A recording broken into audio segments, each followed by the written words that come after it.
All right, today we're talking about the perils of doing too many things at once when you are an entrepreneur, and even how leveraging AI can help to minimize the different things that you are doing all at once. My guest today is Blake Underhill. I'll tell you more about him in a second, so stay tuned. Welcome to the Smart Business Revolution podcast, where we feature top entrepreneurs, business leaders, and thought leaders and ask them how they built key relationships to get where they are today. Now, let's get started with the show. All right, welcome everyone. John Corcoran here. I'm the host of the show, and each week we get to talk to smart CEOs, founders, and entrepreneurs from all kinds of companies. And if you look at the archives, we've got Netflix and Grubhub, Redfin, Gusto, Kinko's, lots of great episodes in there for you. And before we get into this episode is brought to you by Rise 25. At Rise 25, we help businesses to give to and connect with their dream relationships and partners. How do we do that? We do that by helping you to run your podcast and through strategic gifting, two different related sections of our business, but we are an easy button for companies, especially B2B companies, to launch and run a podcast and also to give strategic relationships, build strategic relationships with people that are important for them. And we do strategy, accountability, full execution for all of these things.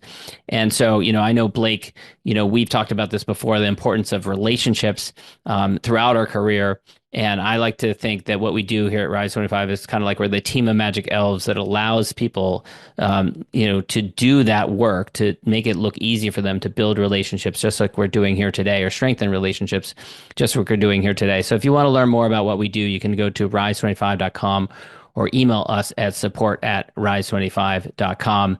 All right, my guest here today is Blake Underhill. He's the president and co-founder at Industrial Safety and Rescue. He has over 2 decades of experience in the construction industry, got his degree even in construction management. And he also has started a number of other companies, been involved with different companies as well, including New England Abatement Resources. AF Underhill was another one as well. And we're going to get into his whole story about all those different companies he's involved in. But Blake, I love to get to know my guests a little bit about what they were like as a kid. And you grew up with a single mom, had one sibling. Mom worked really hard to support you guys. And when I asked you if you did paper route, lemonade stand, any of that kind of stuff, you said yes and all that stuff. So tell me a little bit about young Blake, what you were doing. Yeah, so I said my brother and I did not make it easy for my mom. She was working, 50, 60 hours a week as a nurse. And we were latchkey kids that really didn't have an allowance or money, so we had to go make it. So we did. Um, I did bicycle repair for my friends. Took over a friend's paper route for about 2 weeks, and then left that because that seemed like a lot of work for very little reward. Um, we uh, Especially in Massachusetts. oh, Yeah, and I, and I and the I town we remember a were in, there kid were a hills. block when I lived in Massachusetts. I remember a kid a block or two away that did it. I couldn't understand it. I mean, he's probably a multimillionaire now because he had the discipline to do it at age 11 or whatever. So yeah, it was. I would say the main hurdle there was hills. Mm, Biking uphill with a basket full of newspapers mm, um, for I don't know 5 or 10 cents a newspaper just mm. seemed like a lot of work for little reward. So we learned to scrap and just do anything that was needed to get done. It's funny, there was at one point we lived close to the center of town and they were renovating a building, and I just walked onto the construction site asking questions. And even though a couple of people told me to scram, a couple of people didn't, and they would send me to go get coffees, and I'd run out, grab the coffees, come back, they'd give me 50 cents. So I was a fixture during that construction, and um, really loved that, loved what was going on, to see how things were being built. And I was very visual, and I was not a great student. So I'm dyslexic, and especially in the 70s and 80s, our public school system was really not designed for dyslexic students. Um, so a lot of the people in my life, because I wasn't a great student in that, I really didn't get to show off any skills in that um, theater. Uh, very low expectations were put on me, and were really telegraphed to me that I was not expected to do much or be much. And you were Um, drawn to something that had a physical component to it, like construction, where you didn't have to, be reading or writing and stuff like that.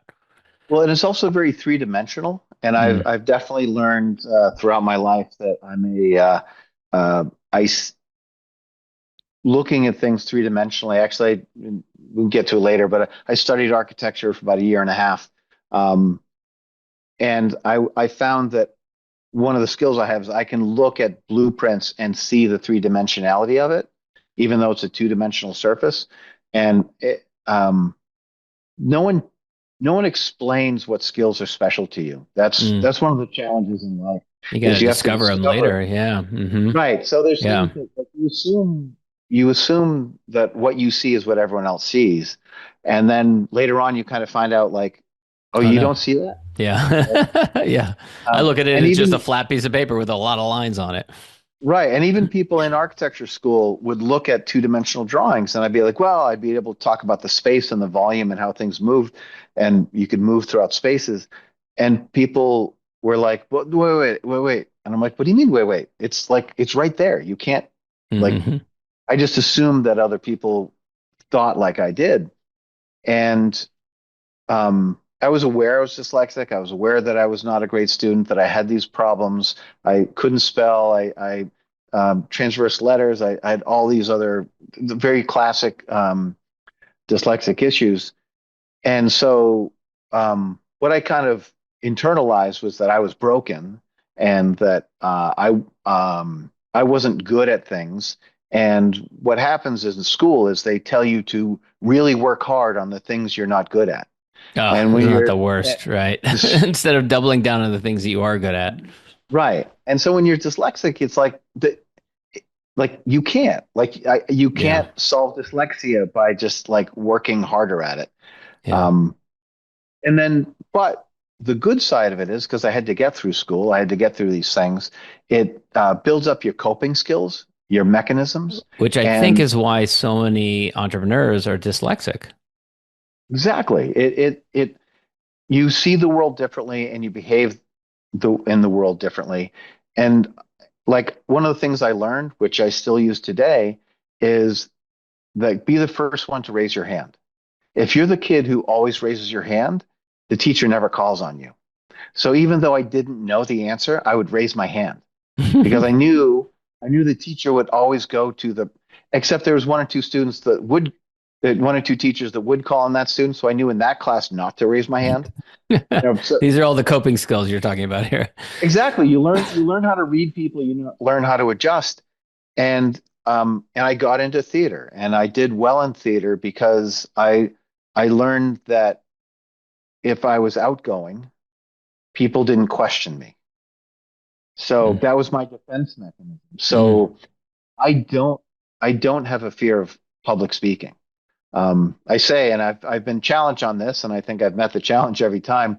I can literally walk into a theater full of people, go on stage with nothing to talk about. And if they said vamp for 5 minutes, I'll grab the Well, microphone and talk for about 10 minutes. that's definitely a superpower because there's a lot of people who struggle with that mightily, including myself. I mean, I'm a former speechwriter and I get nervous with, public speaking. I want to ask you about you grew up, in your words, disadvantaged in a wonderful small town, and you said that you didn't have a lot of money, you and your brother. What did that do for you psychically growing up in a nice town where kids had things and you didn't? You had to hustle. You just knew you had to hustle, and you know, you didn't get the nice things, so you built a sense of humor. Everyone their pants. I wore tough skins. If you remember tough skins from the '70s, the So this is a low Sears end and jeans or Roebucks. something like that, or low end pants. Yeah. Yeah. Yeah. It's Hmm. Sears and Roebucks, low end. One pair. Um, 90 to 100, not 100%, but 90% of my clothing was the hand-me-downs from my brother, and my mother sewed and made it fit. So you just learn to be Teflon about um, the the crap that kids would give each other, and then join in. And so again, you learn to be part of the joke, make the joke before you. Um, my last name's Underhill, so initially, underwear. That was hey underwear. So my Mm. brother and I went by the nickname Undies. Mm. Um, he would call you Undies, and instead of being upset by it, he just says, "Yeah, I'm Undies." And Yeah. so it it was no longer a joke. It was no longer making fun of you. It was just a badge of honor, and you Yeah. learn these kind of Is it tricks. is especially a New England thing too. New England's kind of Yeah, known as a stiff upper lip kind of place, and I say that having lived in Massachusetts. My mom's from Massachusetts, and you also had your father moved out when your parents divorced and yeah. kind of disappeared from your life largely. What did that do for you also as you're growing It up? would. Yeah, so it was, you learn, as my mom would say, life's not fair, so you don't expect it to be. And then, um, you know, uh, my dad, my natural dad has a great sense of humor, um, and so I think I got a lot of that from him. But we didn't get to, other than that, we didn't get to see him much. Again, it was the kind of every other weekend to once a month to a couple times a year to the phone calls at your birthday. um and when we'd visit him, we'd go to his place, and then he would go do his thing, and we'd be at his place. So Mm, we learned to like go into the neighborhood and make friends with whoever was there. mm. You learn to explore in the woods by yourself, and hopefully don't get killed. uh, don't get stuck in the swamp.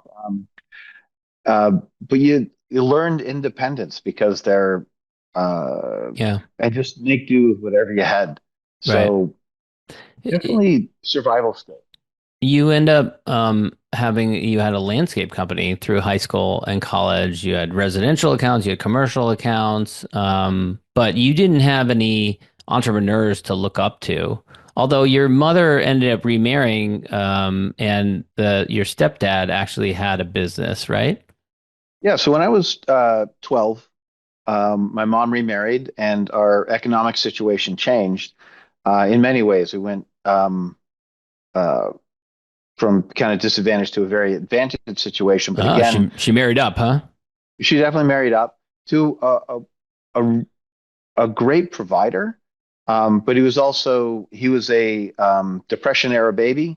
And so again, it was not a situation where all of a sudden I was, lavish Rolling with in dough. money and Yeah. gifts, rolling in the dough. We lived in a very comfortable situation. I no longer had to worry about if we were going to eat, and I had a nice bicycle. Um, but I didn't have like spending money. And my stepfather was like, if you want spending money, you go earn spending money. So um, when I turned 14, I could legally work. He said, "Hey, you can come to work in my warehouse." He had an installation company that also sold insulation, and he was installed. And so I worked in the warehouse one summer, and again, he wanted to teach me a good work ethic. So his rules were like, if you were a minute late, you were 15 minutes late. So he would dock you 15 minutes. If you left a minute early, you were docked 15 minutes, because his Was this a idea was rules for all of his employees, or was he no. being extra hard on you? Yeah, it was because he's like, you're the boss's kid, you're the impression, so you have to be early and stay late, Mm, and um, put in more and expect less. mm. And because that's the impression you have to give, because you're here as my son, and you're a reflection of me, so that's what we need to do.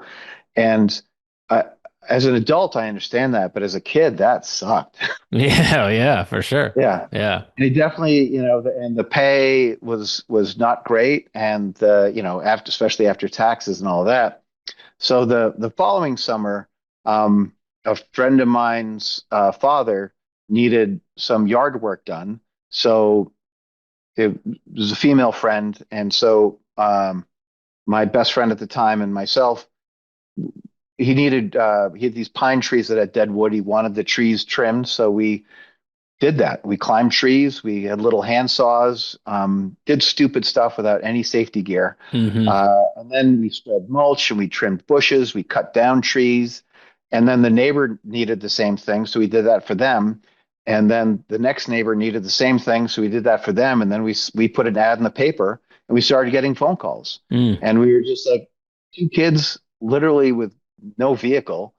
We either got rides or rode our bicycles or had these adults pick us up, and we were day labor of whatever they needed. Yeah. Um, and then we were 15. We got our licenses that winter, and the next year we were full on mowing lawns, and because we could drive, and I had a pickup truck, so we did everything possible: mulching, trimming, mowing lawns, and it came along pretty well. So then we ended up buying a commercial deck mower instead of these little, you know, 24-inch mowers. I had a 48-inch commercial deck mower. We got a trailer, um, weed whackers, You blowers, have, all you have a these things. legit business by the time you're in high school here. Yeah, and so eventually, when we got a condominium group, and then Wow. a second condominium group, so we had commercial clients. So in I forget, I think it was my sophomore year, yeah, it was my sophomore year, my junior year. I went abroad. We did $40,000 so it was 87 in 1987. We did Wow, that's a lot of money back then. Yeah. in For in working in part-time. in 4 months. In four That's months, we did crazy. $40,000 Yeah. of income, and we had employees. So we hired our Wow. friends as employees, and so we had a crew. There were between four and five of us, depending on what we were doing. I said, we had all these clients. We were probably working 5, 6 days a week. We were doing railroad tie wall, all sorts of things that we had no right to do. But if someone say, You're kind of I need figuring it out. I need a retaining wall. So I'd go to the Yeah. library, see how to do a retaining wall, and say, yeah, we could do that. Hmm. Um, but Well, no one, well, no one was there to tell me that it was a real business. And in yeah, I'm, fact, I'm they kind curious of because told me the opposite. you said your stepfather had owned businesses. It sounds like he taught you a work ethic, but didn't teach you about business ownership. Is that the distinction here? Kind of, yeah. Yeah. Is that it was again, I think it was as a academically, I didn't achieve much. So again, people were like, "No, you need to work for somebody else. You need to go get a job." They Hmm. weren't seeing that like, "Oh, he's got the gumption and the hustle to be something else." Yeah. They always looked at the negative. He talked to me about like running my books. And I kept really the most rudimentary, ugly books. But again, I'm not a numbers guy. Yeah. Dyslexia kind of is a good hurdle to running good, strong bookkeeping. It sounds to me like maybe there's a tinge of regret in you telling this story here, that you're kind of Oh, feeling like you wish that someone had told you that you had a legit business here at this point. my 20s would have been completely different. My 20s were me um, jumping from job to job, employer to employer, from career track to career track, not gaining traction anywhere, um, because I was looking for someone else to give me something that I kind of already had. Mm. And everywhere I That's worked, pretty profound, isn't it? There's yeah, that you're not the first person to have that type of realization later in life that they had something that they were actually looking for elsewhere. yeah, I didn't know it, and there was no one who could. I didn't have a mentor. That's my Yeah. biggest problem. Is my life really changed when I discovered mentors and to actually listen to people and found people that were encouraging. Who was Um, that? Was there one person that became a mentor for you? yeah, the first one, my first mentor, beyond my stepfather, and as I said, I don't know if he was quite mentoring as more instructional, but the first mentor I had was my sister's husband, who was an entrepreneur in insulation, insurance services, and he looked at me very empathetically and kind of said, "Yeah, like you can do it. don't listen to other people. And um, he's like, do what you do really well and hire people to do things that you don't want to do or don't do well.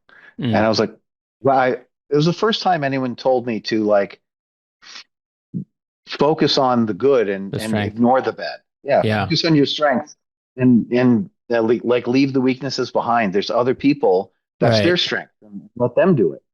And So so you had kind of jumped around from job to job, and then you eventually go actually to work for your stepfather's business or one of them, and you end up purchasing that business from him, right?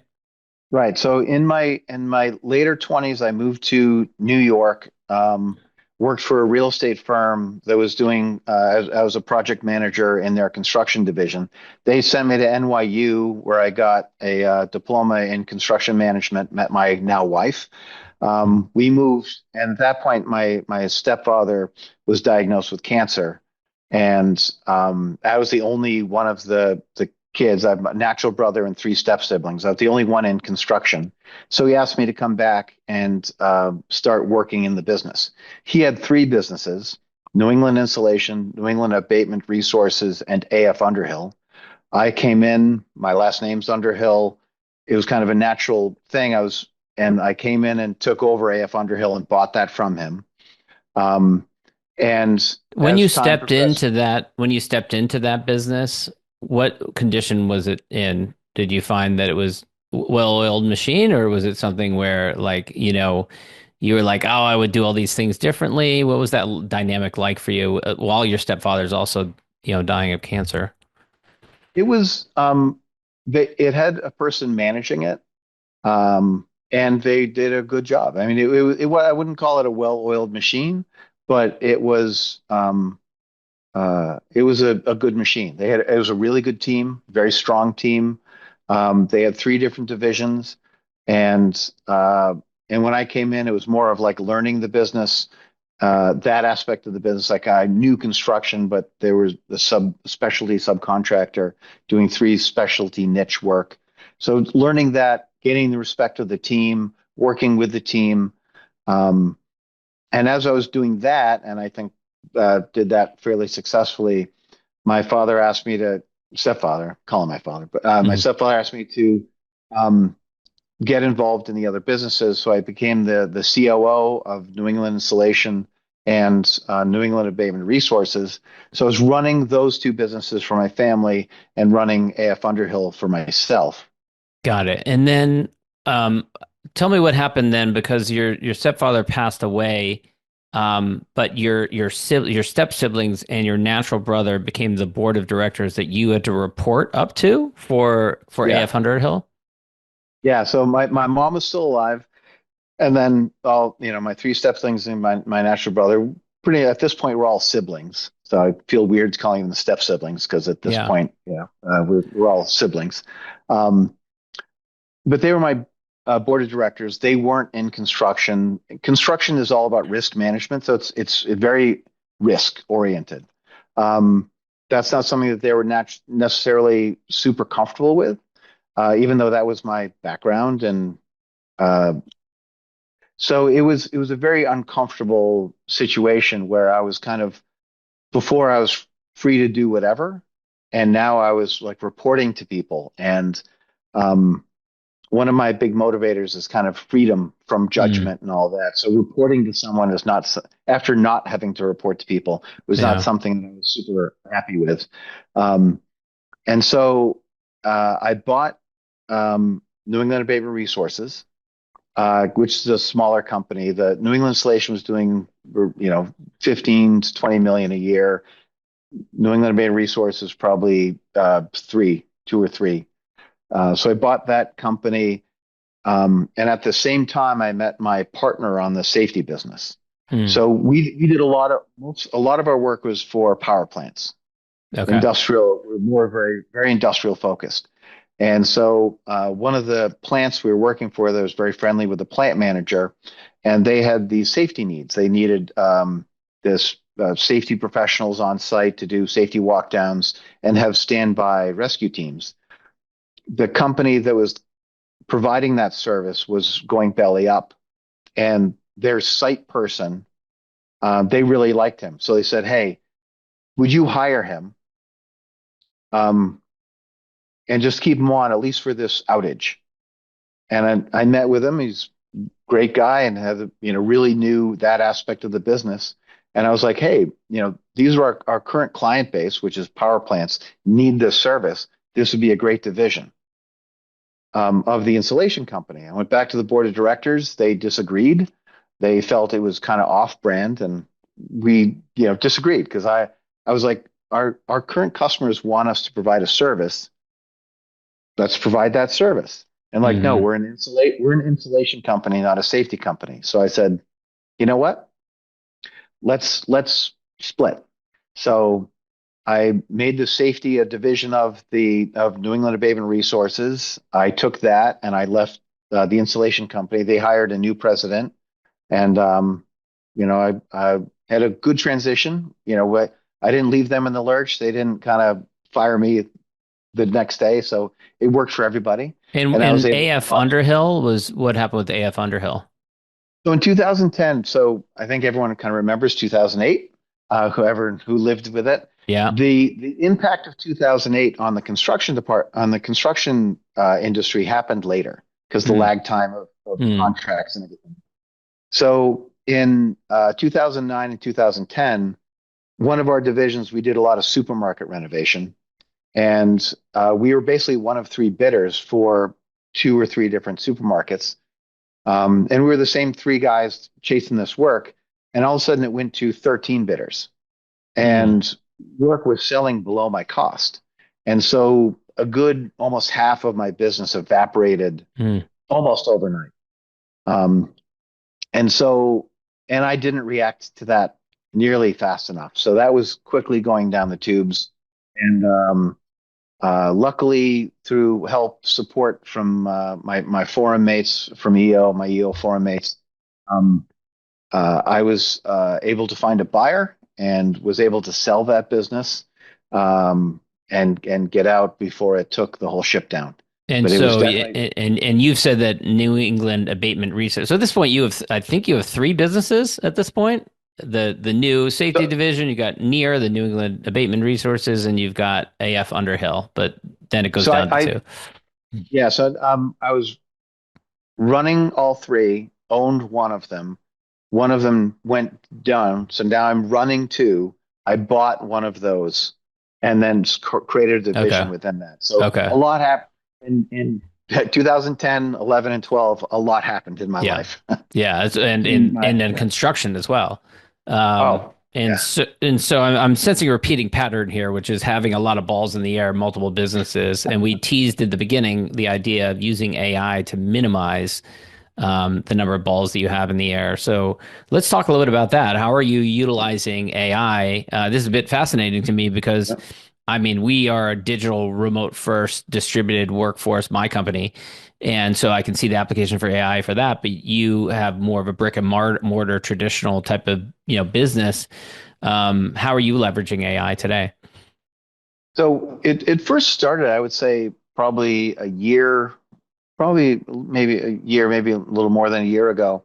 Um, we provide one of the things we do is provide safety plans for different companies, and in general, in the past, it's been generic. But we had a customer come to us in a very small specific niche that we knew general safety, but safety specifically for them, and they wanted us to build training programs and all these things. Um, and it's a lot of work Mm, to do that. So um, I was experimenting. A friend of mine was like, "Oh, use ChatGPT." hmm. So I narrated to ChatGPT, and it probably took about 3 hours to kind of uh, ask it again, ask it a different way. Okay, give me more details here, more details there.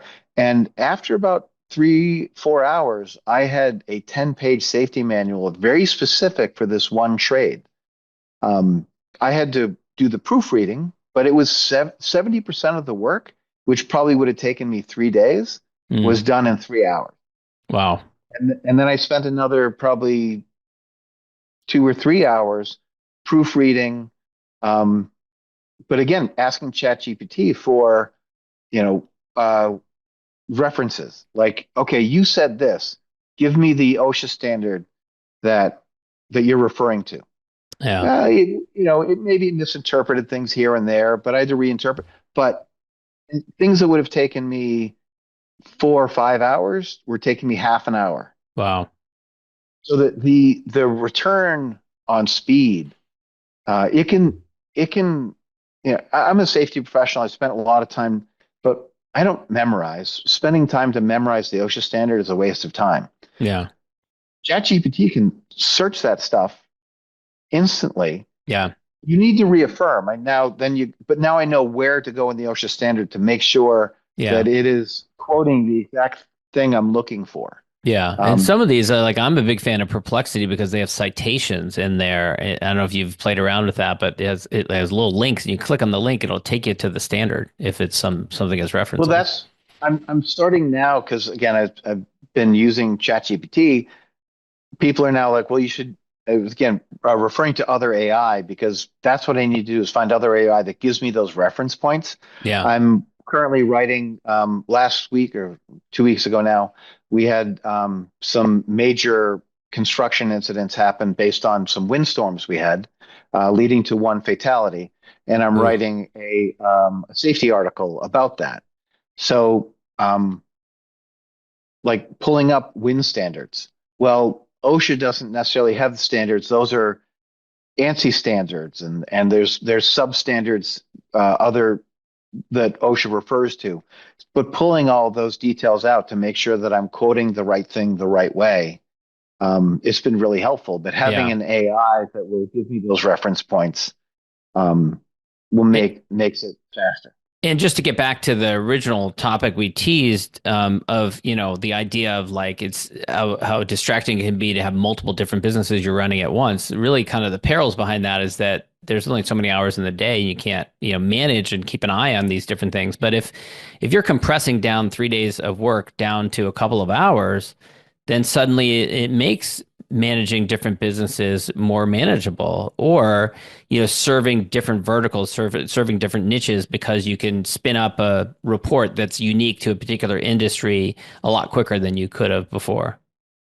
Well, it's also learning how to better delegate. So there were tasks that I would take on personally that I just don't have the bandwidth to do, and training other people to do those things. So I have one of my guys is writing a standard operating procedure for a rescue in a very specific situation for a customer. He's very knowledgeable. He's actually the one who taught them how to do the rescue, but documenting that and the processes in the step by step, that is something that I would do, but I want him to do it. So I just asked ChatGPT, I said, pretend you're me. I mean, it was a longer sentence, this, but I basically said, pretend you're me and help me write an outline and a guide for this other safety professional on how to create a standard operating guide for this customer relative to rescue. Hmm. And, it blurred something out, which was probably 70, 80% accurate. I tweaked it. I asked it to do some revisions.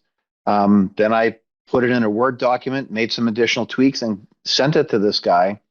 So instead of me fumbling around in an hour or 2 hours, him getting frustrated, me getting frustrated, I was able to quickly give him a document and a guide on how to achieve what I wanted him to achieve. Yeah. Because I'm not good at downloading what's in my brain. I can see it. I can literally see it, but A lot of people are. getting I think yeah. that is common, that people are good at doing the thing, but being forced to like sit down and like type out the thing that they do is oftentimes a very different skill set, and people don't, they chafe against it. They don't enjoy doing that.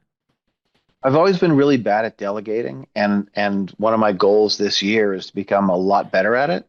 And I would say AI is helping me Hmm. because I can, in a very conversational way, ask it to do something, and I find that it is accurate. There's a couple times where it's been spot on and 100% zero edits.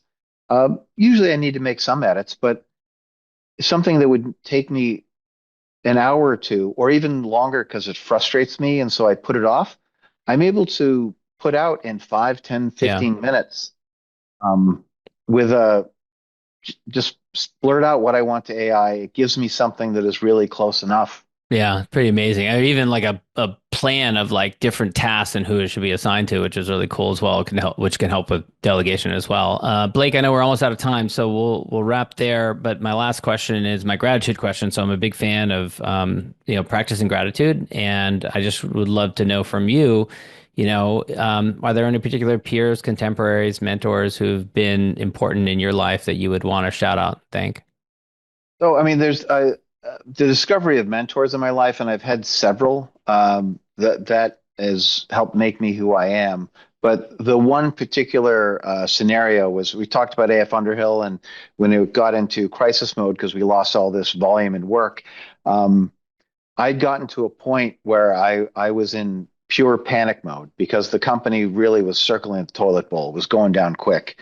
I in the heyday, we ran 75 to 100 men in the field, and we were down to 18. Um, and I was frozen in fear, and literally just didn't know what to do. And my forum mate took a day off from his business. He was much more strong, he was stronger financially. He was able to come in and look at the books and talk about the company and spent a whole day with me. And he came back and said, "Listen, it's not as bad as you think it is. You're in panic mode, but you're just staring at the forest and you're not seeing the trees. You have something here. You have something special here." And from that, I was able to go back out, talk to some competitors who were actually very interested in buying one division in particular, but was willing to take over the whole company to get this one division. And I made a deal because one of the things I owed the bank a lot of money. As we went down, I was borrowing and borrowing to kind of, It happened you a know, lot in '09, yeah. 2010, where people like thought they would rebound. It took longer and they ended up racking up a bunch of debt. Oof. And Yeah. it happened a lot faster than I had planned on, or hadn't planned at all. But I got to the point where I was actually to sell the company for, a couple dollars more than what I owed the bank. But I was in crisis bankruptcy mode. I was in panic because I was like, I have to file bankruptcy. Oh my God. And he let me see that no, that I had an asset. I just had to market it and go to the right people, and I was able to sell that asset, pay off the bank, and survive to fight another day. Yeah. And so I'm eternally grateful to my forum in general, but that one forum mate Yeah. um, who just really he in all humility he's like, "Oh, I didn't do anything." I was like, he doesn't appreciate the impact he had on me at that moment. He's like, Well, "I didn't sell the company. I just spent some time with you and kind of slapped you it's around." I was like, it's just like you looking at those blueprints and seeing it in 3D. He was the same way. He was looking at your business. He could see it in 3D. You couldn't. You were right, just looking at the jumble of lines like I do when I look at blueprints. You know. Yeah. yeah. Yeah. So that's why I try to tell people that none of us do this alone. Yeah. Blake, this has been great. Thank you for sharing your stories. Where can people go to learn more about you, connect with you, and follow up if they have any questions?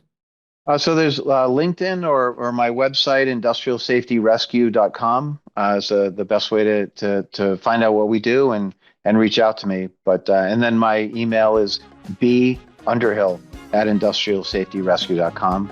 I'm always happy to chat about what we do and learn from others. Great. Blake, thanks so much. Great, thank you. Thanks for listening to the Smart Business Revolution podcast. We'll see you again next time, and be sure to click subscribe to get future episodes.